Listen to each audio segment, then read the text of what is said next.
CBM, CBMP, WTF, LMAO. Dance acronyms can seem more confusing than helpful, much like the Amazon recommendations that pop up on my list after I buy one of those food scraper things that helps me put the chopped up vegetables into the frying pan. Why would anybody want to buy a Danny DeVito art pillow after buying a food scraper? Although as I now say that, I actually do want one. So what's the big deal with CBM and CBMP? And more importantly, how can we use it to help you improve your dancing? Let's find out.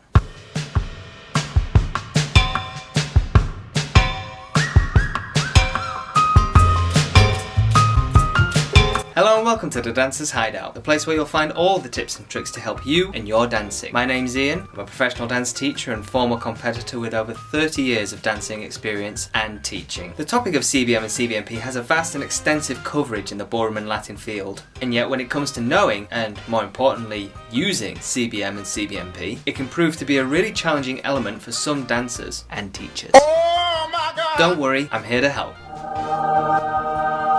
When we look at the way that CBM and CBMP is described in the technique books used in the Ballroom and Latin, they all describe it in a very kind of similar way. To pull from 3 recognised technique books that are used extensively by all different types of teachers within the dancing industry. Firstly, there's Guy Howard's book, The Technique of Ballroom Dancing, which says, contra-body movement, CBM, a body action used to initiate turn. It is the moving of the opposite side of the body towards the stepping foot, either forward or backward. In the UKA dance book, titled The Ballroom Book, CBM is stated as contra-body movement, CBM, the turning of the opposite side of the body towards the moving foot, either forwards or backwards. Now there is a little bit more on that particular segment within that book, but I'll circle back to that in a minute. Thirdly, there's the Imperial Society of the Teachers of Dancing book, titled The Ballroom Technique, which also says CBM, contra-body movement, a body action, the timing of the opposite side of the body towards the moving foot, which is moving forward or back, generally to initiate turn. Now there are a number of other technique books that are out there within the dancing world, and they all describe CBM in a relatively very similar kind of fashion, so it makes no sense to include them here. So for now we'll just use these 3 books as an example because they're more widely used by a lot of teachers. When we take these 3 extracts and try and look at them to find links between all of them, we find that they say very similar kinds of things. They all say that CBM is the turn of the body with the foot that you're about to take a step with, that it is done forward or backwards, and that it's used to initiate turn. Coming back to the UKA dance book, it continues to say in it, with the exception of a pivot, CBM is a travelling action and is generally used when initiating turn. These definitions help to put across what the definition of CBM is, but how do we use it? How can we train it? Books don't really mention much of that here. The UKA dance book does expand a little bit more by saying how you can develop CBM by saying, to assist in developing CBM, it may be beneficial for the dancer turning to the right to feel forward movement to the left side of their body, or turning to the left a forward movement of their right side. This is a good starting point to use as a reference when we're trying to develop a base idea about CBM. However, what's not so useful is to try and get an understanding of CBM and somewhat have a generalised understanding of that and hope that you're about to then use that when you try and then implement the idea of what you think it might be when you try and use CBM. It's too vague. Hold up, wait a minute, something ain't right.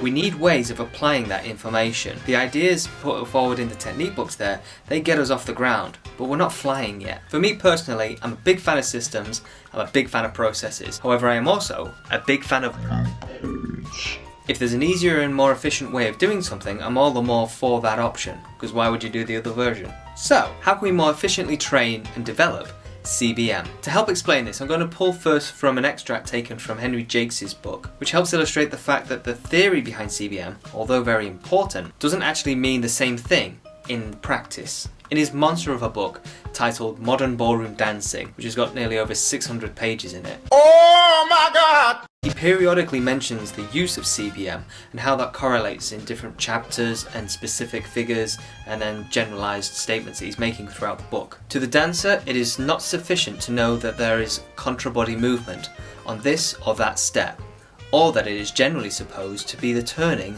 of the opposite hip and shoulder towards the leg you are stepping with. It is much more important that they know where it is applied in actual practice not in theory. This book was written in the 1930s, and yet even though it was written so long ago, its applications with the ways that it's talking and what it has to say are so applicable now in this modernised style of dancing that we have today, as it was back then. CBM can simply be stated as rotation. I've often said to students that I've taught in the past that CBM is just a fancy word to rotate your body. And so to achieve a better use of CBM in general, you just have to freely move and rotate your upper body. Easy. Do it! Just do it! Given the fact that this concept can be very easily misunderstood by a lot of people, let's go through an exercise that we can use to help make sure that we're practicing the right elements involved in trying to create and practice CBM. If I stand with my whole body, head, shoulders, hips, legs and feet all facing the same direction with the weight 50-50 and the arms placed in front of the body as shown here, then this here is what we can call zero position or a neutral position. If I then rotate my upper body, meaning my head, shoulders and ribcage area 1/8 to the right, we can call this a +1 rotation to the right. By releasing the body from that position, we then return back to a zero position. Feel free to pause the video here a few times just so you can try it out for yourself. A few moments later. After returning back to zero position, I can then do a +1 rotation on the left side by rotating the upper body 1/8 to the left and then returning back to zero. Again, feel free to pause the video here at some point so you can practice these actions. Don't worry, I'll wait.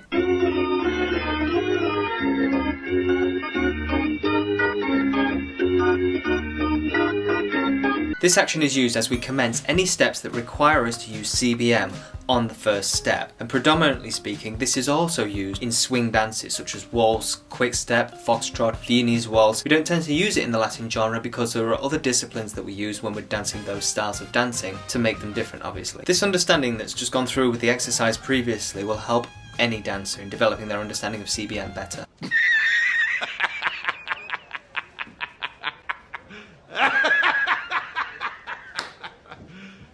You serious? So whether you're a social dancer or whether you're a competitor, it really doesn't matter what skill level you have, because what you're understanding is the methodology of how you're rotating your body. Yeah, you're rotating your body here and back to zero, here and back to zero, +1, 0, +1, 0. Very easy. The infographic on the screen helps to illustrate the rotational aspects and amounts of turn we can use.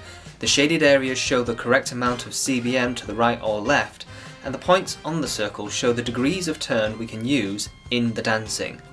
But there's a rule to remember. You can only rotate the body 1/8 to the right or to the left in relation to what the feet are. Any more than that causes a problem to your partner. You'll pull them off balance, maybe they'll pull you off balance, or you may pull the person off of their foot unintentionally. So keep that in mind. The trick is to use it subtly when you're dancing. So a very subtle rotation of 1/8 to the right or left is what you need to apply. Phew, that was a lot, wasn't it? I'm learning. CBMP is similar to CBM. However, CBMP refers to the step that you are taking that position in, as opposed to the actual form of rotation that we've just looked at a moment ago. When we look at the technical definition of CBMP, and we look at Guy Howard's book for instance, he describes CBMP as the placing of the stepping foot, forward or backward, onto the line of the other foot, giving the appearance of CBM having been used but without turning the body. The other technique books that we've looked at earlier on in the video say pretty much the same thing, so to make sure that we're not unnecessarily adding in extra pictures, I've left them out, but they say pretty much the same thing. They do, however, also state that the use of CBMP is a necessary application when you're, for instance, taking steps that go on the outside of your partner. So when you take a step on the outside of your partner, you'll first of all create a side lead with the step that's going out, and then as you take the following step outside of your partner, because the side lead is used to move yourself to the side of the partner, the step that you do after that is the step that you do in CBMP, and that's the one where you'll use this technique. Here's a good method for practicing the technique in CBMP. Start with your weight placed on one foot, and to then have the stepping foot, which is my right foot in this example, placed across the line of the other foot, where the heel of the front foot is in the same line as the toes of the back foot. case this isn't clear enough, the infographic on the screen helps to show the foot positioning used. You can see clearly the heel of the front foot on the same line as the toes of the back foot, and this action is used when we're taking steps forward and when we're taking steps backwards. Doesn't matter what direction you're heading, if that step is taken in CBMP, the technique is the same, and so the principle of the foot positioning is also the same. So if I'm, for instance, taking a step forward with my right foot crossing over like that, the heel of this foot will be in line with the toes of this foot, and if I'm going backwards, for instance taking my left foot backwards like that, again I'm in the same position, okay? So the application is exactly the same. Because there are so many more details to include in CBMP and CBM, there might be a follow-up video that I'll do which goes along with this one. But in the meantime, I hope today's video has helped shed some light on CBM and CBMP and how you can use that in your own dancing, and obviously how you can practice it better. If you've enjoyed today's video, be sure to give this video a like, we'll really appreciate it. If you'd like to see more from the Dancers Hideout, then make sure you hit the subscribe button and make sure you ding the bell icon to keep notified with whenever we're posting up some new videos and new content. You can also put in the comments down below anything that you've enjoyed from today's video. Maybe you felt that you've learned something from today's video, or maybe there's something that you want to see in a future video. Drop it in that comments below and we'll try and get round to it for you. But in the meantime, I've been Ian, this is the Dancers Hideout, and it's been a pleasure.